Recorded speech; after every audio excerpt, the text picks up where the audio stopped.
নমস্কার। শার্লক হোমসের রচনা সমগ্র থেকে দি সায়েন্স অফ ডিডাকশন। পূর্ব প্রস্তাব মতো আমরা 221/B বেকার স্ট্রিটের বাড়িটা দেখলাম। দুটি বেশ মনোরম শোবার ঘর, আলো বাতাসযুক্ত বসার ঘর, দুটি বড় সড়ো গোছানো জানালাযুক্ত বাড়িটা সুন্দর। সুতরাং বাড়িটা নেওয়াই সাব্যস্ত হলো। ওই সন্ধ্যায় আমরা বাড়িতে চলে এলাম। হোটেল থেকে আমার সমস্ত জিনিসপত্র আনা হলো। পরদিন সকালে হোমস আর আমি হোমসের সমস্ত বাক্স প্যাটরা বাড়িটিতে এনে হাজির করলাম। দিন দুয়েক ধরে আমাদের ঘর গোছানোর পালা চলল। আমরা ক্রমে ওই বাড়িটিতে নিজেদের অভ্যস্ত করে তুললাম। হোমস ব্যক্তি হিসেবে চমৎকার। তার নিত্য অভ্যাস যথাযথই রইল। রাত 10টার আগে তিনি ফেরেন না। আবার সকালে যখন প্রাতরাশ শেষ করে বেরোনোর তোড়জোড় করেন, তখন আমার ঘুম ভাঙে। মাঝে মধ্যে রসায়নাগারেই তার দিন কেটে যায়, আবার কখনো বা মর্গেই দিন শেষ হয়। তাছাড়া শহরের প্রায় অর্ধেকটাই হেঁটে কাবার করে দেন কখনো কখনো। কোনো কিছুতেই তার ক্লান্তি নেই যেন। এও দেখি পরপর কয়েকটা দিন প্রায়শই সোফায় শরীর এলিয়ে কাটিয়ে দেন। খুব সামান্যই কথাবার্তা বলেন, আবার বিরাট শূন্যতা বিরাজ করে তার চাহনিতে। সেটিও আমার দৃষ্টিগোচর হয়েছে। তাতে আমার সন্দেহ হয়েছে বোধহয় উনি কোনো বাজে নেশায় আসক্ত, যার প্রতিরোধের কোনো সম্ভাবনা নেই। প্রায় সপ্তাহ অতিবাহিত হতে চলল। আমরা 221/B বেকার স্ট্রিটের বাড়িতে আছি। ওর প্রতি আমার আগ্রহ, কৌতূহল ওর জীবনের লক্ষ্যের ব্যাপারে ক্রমেই বাড়ছে। প্রায় 6 ফুটের মতো লম্বা শার্লক অনেকটা সামনে ঝুঁকে চলেন। তার উজ্জ্বল চোখ, দৃষ্টি তীক্ষ্ণ, নাক ছুচালো ঝোঁকানো, তার চিবুকও বেশ সরু। এসবের মধ্য দিয়ে ওর আত্মপ্রত্যয়ের ভাবই স্পষ্ট হয়। তার হাত রাসায়নিক পদার্থে জারিত। পাঠক আমাকে নিশ্চয়ই পরশ্রীকাতরতার দোষে দুষ্ট করবেন না। আমি সত্যিই হোমসের আচার আচরণে, তার দৈহিক গঠনশৈলীতে মুগ্ধ। আমার দেহ, মন, স্বাস্থ্য এখনও তেমন কর্মঠ নয়। আমার কোনো বন্ধুবান্ধবও নেই যে আমার সঙ্গে সাক্ষাৎ করতে আসবে। সুতরাং একঘেয়ে গৃহবন্দী জীবনে কিছু তো একটা চাই, যা নিয়ে সময় কাটানো যেতে পারে। তাই আমার গৃহবাসী বন্ধুকে নিয়ে পড়ে থাকি। জানতে চাই তার জীবন বেদটাকে। তিনি মেডিকেলের ছাত্র নন, তিনি বিজ্ঞানী, এ কথাও সঠিক বলা যাবে না। এমন কোনো কিছুই তার অধ্যাবসায়ের মধ্যে পড়ে না যাতে তাকে শিক্ষিতদের দলভুক্ত করা যায়। অথচ তার কাজকর্ম, বিভিন্ন বিষয়ের জ্ঞান ছিল অসাধারণ। তার পর্যবেক্ষণের ক্ষমতা আমাকে চমৎকৃত করে। কোনো মানুষ যে এত পরিশ্রম করতে পারে তা হোমসকে না দেখলে বিশ্বাস করা যায় না। কোনো মানুষই তার সমস্যায় তাকে ব্যতিব্যস্ত করতে পারে না। তিনি যতটাই জ্ঞানী ততটাই আবার অজ্ঞ। সাহিত্য, দর্শন এবং রাজনীতি সম্বন্ধে তিনি যে বিশেষ কিছু জানেন তা মনে হয় না। টমাস কার্লাইলকে তাও তাকে বলে দিতে হয়। তাহলে বুঝুন ব্যাপারটা কেমন গোলমেলে। আমার আরও অবাক লাগে যখন তাকে দেখি যে তিনি কোপার্নিকাসের থিওরি বা সোলার সিস্টেম সম্বন্ধে সম্পূর্ণ অজ্ঞ। 19বিংশ শতকের যে কোনো সভ্য মানুষ জানেন পৃথিবী সূর্যের চারদিকে ঘোরে, অথচ হোমস আবার অবাক হওয়ার প্রত্যুত্তরে বললেন, দেখো, এটা আমি মনে রাখার চাইতে ভুলতে ভালোবাসি। ভুলতে ভালোবাসেন? দেখো, হোমস বললেন, মানুষের মগজের পরিসর খুব একটা আহামরি কিছু নয়। অতএব ও সমস্ত আসবাব দিয়ে তা ভর্তি করার কি যুক্তি আছে তুমিই বলো। যদি কোনো ব্যক্তি যা দেখছে তাই মনে রাখছে গোছের হয়, তাহলে তার প্রয়োজনীয় জিনিসটা সে রাখবে কোথায়? মস্তিষ্ক তো তার এমনিতেই ভারাক্রান্ত হয়ে রয়েছে। তাই একজন দক্ষ শ্রমিক কোনটা সে মনে রাখবে আর কোনটা রাখবে না সে বিষয়ে খুবই সতর্ক থাকে। সে সেই সমস্ত যন্ত্রপাতির বিষয়ে খুবই সতর্ক থাকে। সে সেই সমস্ত যন্ত্রপাতির বিষয় মনে রাখতে চাইবে যেগুলি তার ব্যবহারিক জীবনে কাজ করতে সাহায্য করবে। আর এই জন্যই তো অনেক জানা জিনিসও ভুলে যেতে হয়। আমি প্রতিবাদ করে বললাম, তা বলে সৌরশক্তিকেও? আমাকেও থামিয়ে দিয়ে হোমস বললেন, আমার কাছে এর কি গুরুত্ব থাকতে পারে? তুমি বলছো আমরা সূর্যের চারপাশে ঘুরছি। না হয় হলো, কিন্তু যদি আমরা চাঁদের চারপাশে ঘুরতাম তাতে এমন কি ক্ষতি বা লোকসান হতো বলো? এতে করে কি আমার কাজের কোনো সহায়তা পেতাম? তার মত, যে জ্ঞান তার কাজে সহায়তা দেয় না তা তিনি লাভ করতে চান না। আমি হোমসের সম্বন্ধে একটি পঞ্জি তৈরি করেছি। শার্লক হোমস, তার সীমা: 1. সাহিত্যের জ্ঞান 0, 2. দর্শনের জ্ঞান 0, 3. জ্যোতিষশাস্ত্রের জ্ঞান 0, 4. রাজনীতির জ্ঞান সামান্য, 5. উদ্ভিদ বিজ্ঞানের জ্ঞান ভালোই, বেলেডোনার জ্ঞান উল্লেখযোগ্য, বাগান করার জ্ঞান না থাকলেও আফিমের এবং বিষ সম্পর্কিত জ্ঞান যথেষ্ট, 6. ভূমিজ্ঞান ক্রিয়াত্মক তবে সীমিত, মাটির প্রকারভেদ মুহূর্তে করতে সক্ষম, 7. রসায়নের জ্ঞান যথেষ্ট, 8. সব ব্যবচ্ছেদের বিদ্যা সঠিক তবে নিয়ম বহির্ভূত, 9. চাঞ্চল্যকর সাহিত্যের জ্ঞান যথেষ্ট, 10. ভালো বেহালাবাদক, 11. মল্লযোদ্ধা তলোয়ারবিদ, 12. ব্রিটিশ আইনে বিশারদ। যখন আমি তালিকা দীর্ঘায়িত করছি, হঠাৎ কি এক অজানা হতাশায় আমি সেটাকে আগুনের কুণ্ডে ছুঁড়ে দিলাম। যা হোক, আমি তার বেহালার বাজনা শুনে মুগ্ধ। তিনি যে কোনো সুর সুন্দর বাজাতে পারেন। বিষাদের সুর সমস্ত আকাশ বাতাসকে যেন মথিত করে। এক কথায় অনবদ্যতার বেহালাবাদন।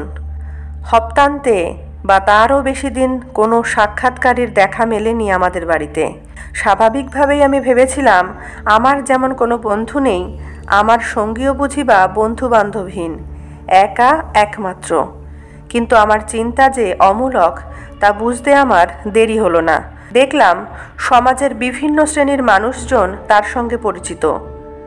লেস্ট্রেড নামে এক ইঁদুরমুখ লোক এক সপ্তাহে প্রায় 3-4 বার তার সঙ্গে দেখা করতে এলেন। প্রায় আধ ঘন্টা কাটিয়ে বিদেয় হলেন। যেদিন ওই তরুণী এসেছিলেন সেদিন সন্ধেয় পাকা চুলওয়ালা এক ভদ্রলোক এলেন। তিনি খুব উত্তেজিত ছিলেন।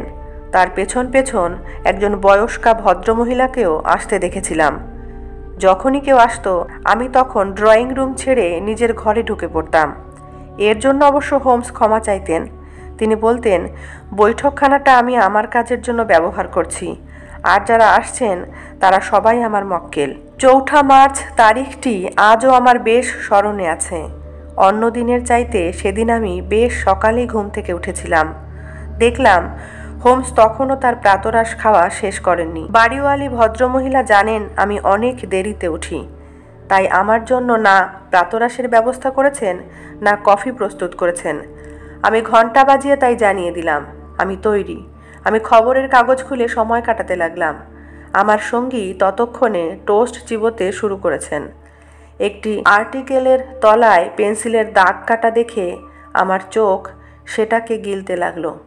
খবরের শিরোনামটি ছিল দি বুক অফ লাইফ, যেটাতে বলা হয়েছে কোন পদ্ধতি অবলম্বন করে একজন ব্যক্তি পরীক্ষায় সফল হতে পারে।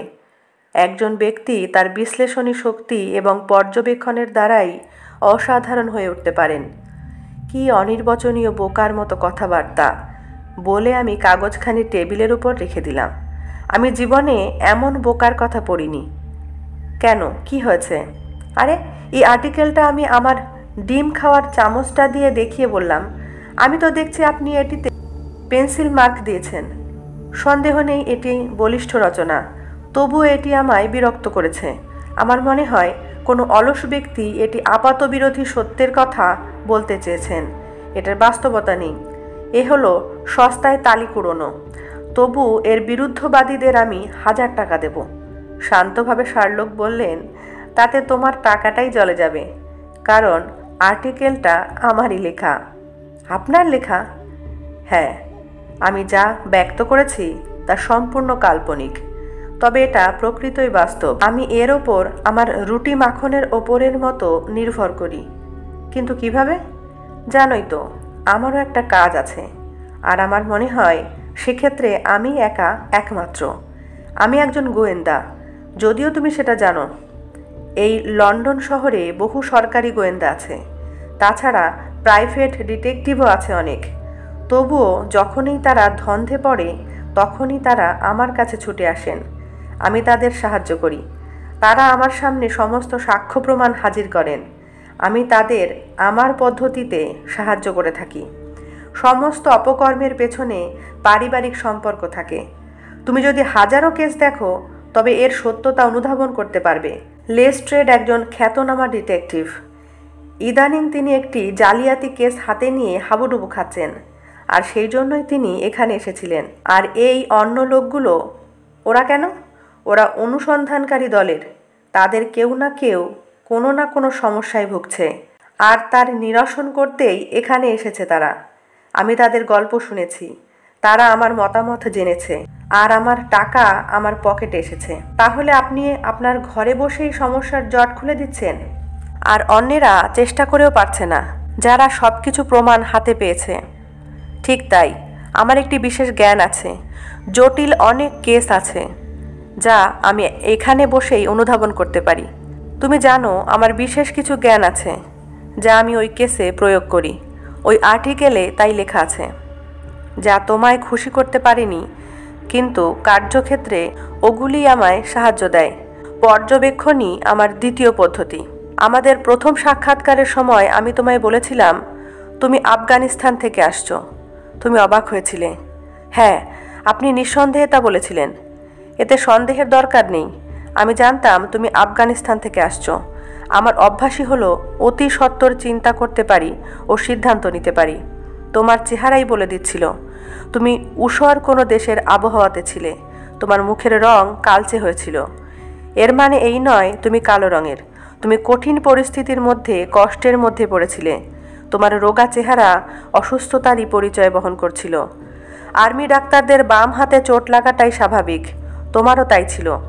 তাই বলেছিলাম তুমি আফগানিস্তান থেকে আসছো। আপনার বিশ্লেষণ শুনে একটা খুব সহজ ব্যাখ্যা মনে হচ্ছে।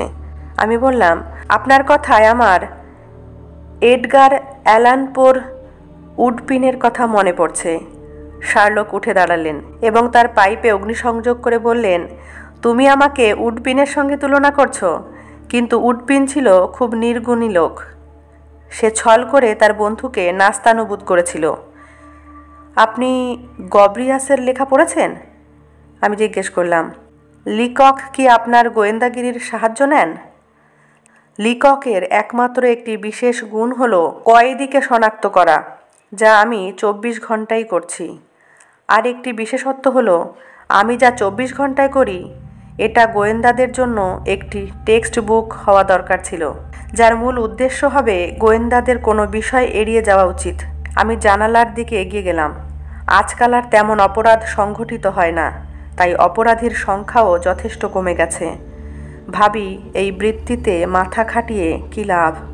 আমি এটা জানি, এ বৃত্তিতে আমার নাম বিখ্যাত হয়েছে। আমি এ বৃত্তিতে যা উপার্জন করি তা অন্য যে কোনো ব্যক্তি যে কোনো কাজ থেকে পেতে পারে।